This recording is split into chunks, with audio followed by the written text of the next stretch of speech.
대한민국 근현대사를 환경적 세계관으로 알리고 전하는 대한역사문화원의 한국 근현대사 바로 알기 특강입니다.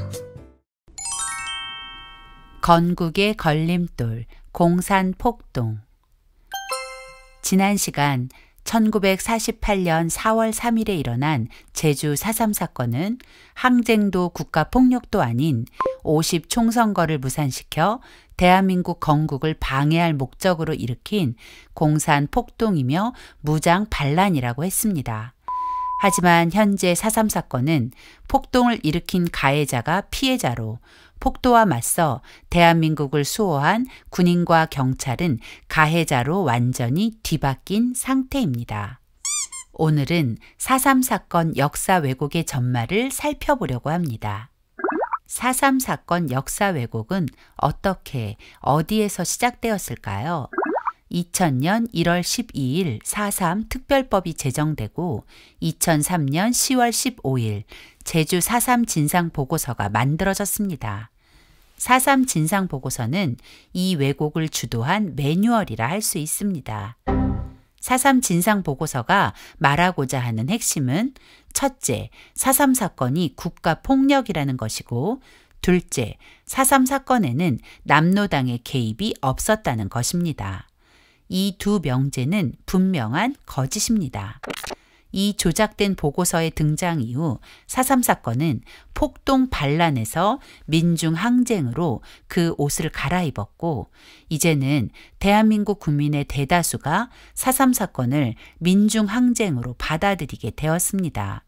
더 가가는 대한민국의 헌법을 수호하고 대한민국의 정체성을 지켜야 하는 대통령마저 4.3 사건 왜곡에 적극 동참했다는 것입니다. 노무현 전 대통령은 2003년과 2006년 두 번이나 공식적인 자리에서 4.3 사건을 국가 권력의 잘못이라고 말하며 사과한다고 했습니다. 도대체 무엇을 왜 사과한다는 것일까요? 2018년 문재인 전 대통령 역시 4.3 사건은 국가 폭력이었다며 사과한다라고 말했습니다. 도대체 두 분의 전 대통령은 누구를 적으로 생각하는 것일까요? 제주 4.3 사건은 공산주의자들이 일으킨 공산폭동이며 반란이었는데 어떻게 두 분의 전직 대통령이 생명을 걸고 나라를 지킨 공권력을 죄인으로 매도하고 공산폭도편에 서서 4.3 사건을 해석하고 가해자를 두둔하는 것인지. 4.3 폭동이 항쟁으로 둔갑하고 가해자가 피해자가 된 데에는 희생자 부풀리기라는 사기극이 존재했음을 알아야 합니다. 제주 4.3 진상조사에서 희생자로 등록된 숫자는 현재 14,231명입니다. 이 숫자는 사망자와 행방불명자를 포함한 숫자입니다. 2000년 1월 12일 제주 4.3 사건 진상규명 및 희생자 명예회복에 관한 특별법이 공포된 이후 2000년 6월부터 희생자 신고 접수를 시작하여 2002년 11월 20일까지 횟수로 3년 동안 1715명이 4.3 희생자로 접수되었습니다.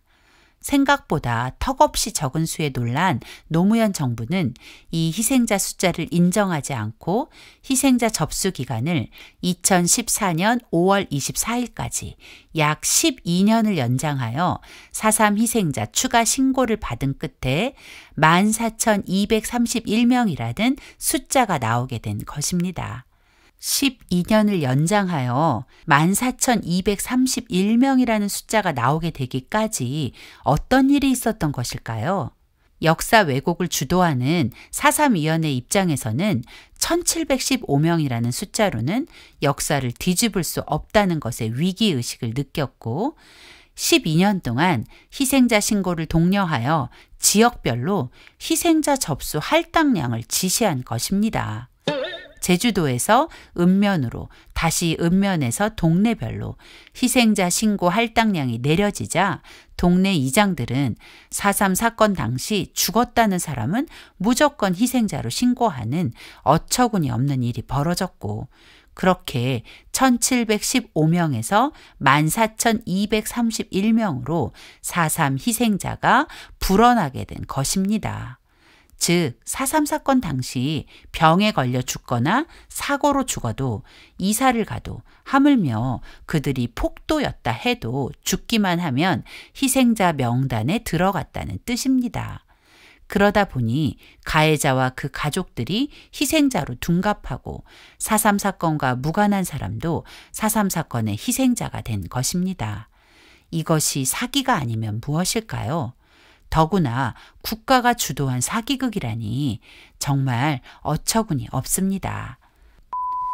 뿐만 아니라 1948년 12월부터 1949년 7월까지 4.3 사건으로 군법회의에서 처분된 수영인 명부를 보면 남로당 반란군으로 군법회의 재판을 받은 2,530명이 기록되어 있습니다. 이 중 18명이 4.3 당시 재판 기록 없는 약식 재판으로 억울한 옥살이를 했다며 재심을 청구하였고 2018년 제주지방법원은 재심 개시를 결정했습니다.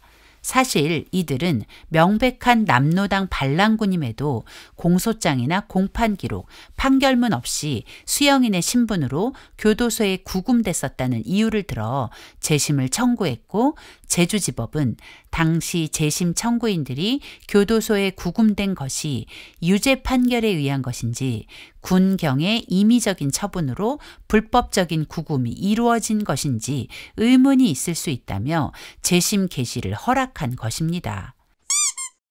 그리고 2019년 8월 21일 제주지방법원은 남로당 반란군 18명에 대해 국가가 53억 4천만 원을 지급하라는 판결을 내려 폭도들에게 국가가 보상을 하는 어처구니 없는 일이 벌어졌습니다. 군법회의를 통해 수영인 명부에 이름이 오른 반란군을 피해자로 만들어 돈까지 지급한다는 것을 여러분은 납득하실 수 있을까요? 반면에 반란을 수습한 사람들에게는 학살자라는 억울한 누명을 씌우는 지경에까지 이르렀습니다. 4.3 사건 당시 수습 임무를 맡고 조선경비대 11연대장으로 1948년 5월 6일 제주에 부임한 박진경 대령은 일반 주민들을 남로당 무장세력과 떼어놓는 선무 작업에 주력했습니다. 4.3 사건 초기 많은 주민이 여러 상황에 떠밀려 한라산으로 들어간 상태였고 폭도들 역시 한라산 자락에 숨어 군경과 대치하는 상태였습니다. 폭도들이 일반 주민과 섞여 있는 상태에서 폭도 소탕은 불가능한 것이었습니다.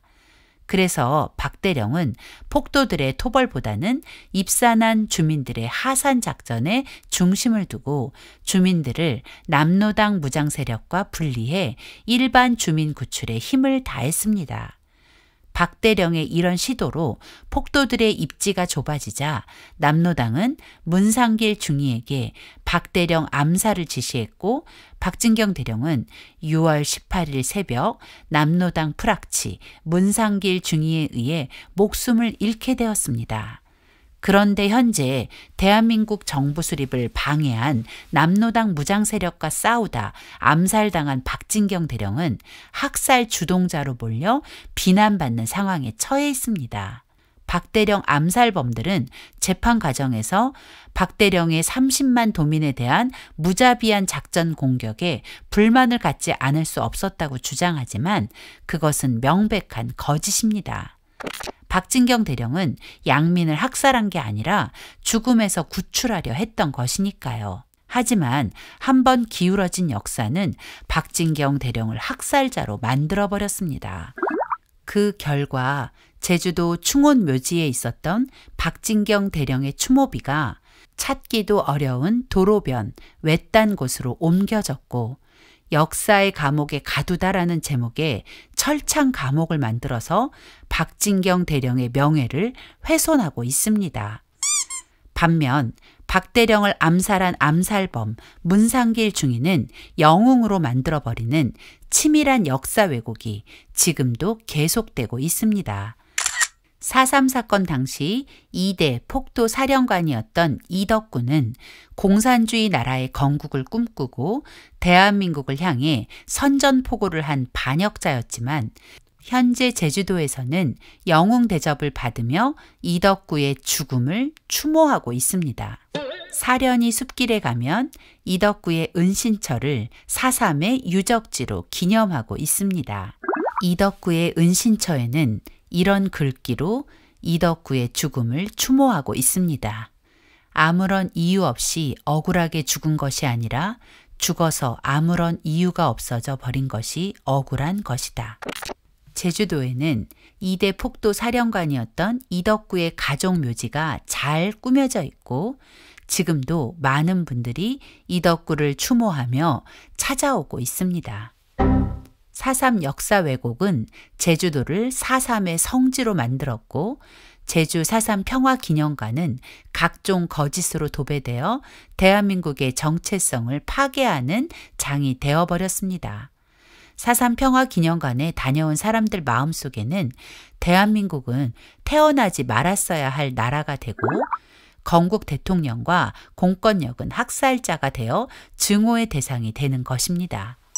이 사진은 4.3 평화기념관에 전시되어 있는 사진입니다. 이 사진을 보면 아무 죄 없는 양민들이 국가 공권력에 의해 학살당한 것처럼 보입니다. 하지만 이 사진의 진실은 6.25 전쟁 당시 인천 상륙작전 이후 퇴각하던 공산군들이 무참하게 양민을 학살한 전주, 대전 학살 사진을 합성한 사진입니다. 양민 학살의 주범은 바로 공산주의자들입니다. 더구나 더 기가 막힌 것은 제주 4.3 평화기념관에는 4.3 희생자들을 추모하는 약 14,000개가 넘는 위패가 전시되어 있는데 이 위패 중에는 즉시 철거해야 할 폭동과 반란 주동자들의 위패가 섞여 있다는 것입니다. 제주 4.3 적립연구유족회에 따르면 적어도 104기의 위패가 당장 철거해야 하는 공산폭도의 위패라고 합니다. 뿐만 아니라 제주 4.3 적립연구유족회가 각종 자료와 증언을 통해 문제가 있는 위패를 추적한 바에 따르면 제주 4.3 평화공원 내 철거 대상 위패는 최대 수천여 기에 이를 것으로 추정된다고 합니다. 그러나 유족들의 이런 몸부림에도 공산폭도 위패들은 여전히 피해자들 사이에 그대로 남아 있습니다. 왜 이런 역사 왜곡이 계속 자행될 수 있을까요? 바로 돈 때문입니다. 성경은 우리에게 이렇게 말합니다. 그들은 뇌물로 인하여 악인을 의롭다 하고 의인에게서 그 의를 빼앗는도다. 지금 대한민국에서 바로 성경이 말하는 그 일이 벌어지고 있는 것입니다. 가해자의 가족들은 무엇이 진실인지 알고 있으리라 생각합니다. 하지만 대한민국은 돈 때문에 악인과 의인을 바꾸어 버린 것입니다. 우리는 이제 누구든지 악으로 선을 갚으면 악이 그 집을 떠나지 아니하리라고 경고한 잠언 17장 13절 말씀에 귀 기울여야 합니다. 만약 우리가 선과 악을 뒤집은 채 묵인한다면 그 악이 대한민국을 떠나지 않을 것이고 우리의 미래는 암흑 그 자체가 될 것이기 때문입니다. 현재 4.3 사건 역사 왜곡으로 제주도는 다크투어의 성지가 되어버렸습니다. 제주 4.3 사건은 1948년 4월 3일 남로당 공산주의자들이 대한민국의 건국을 방해하기 위해 제주도 12개의 경찰지서를 습격한 폭동 반란 사건이었음이 부인할 수 없는 분명한 진실입니다.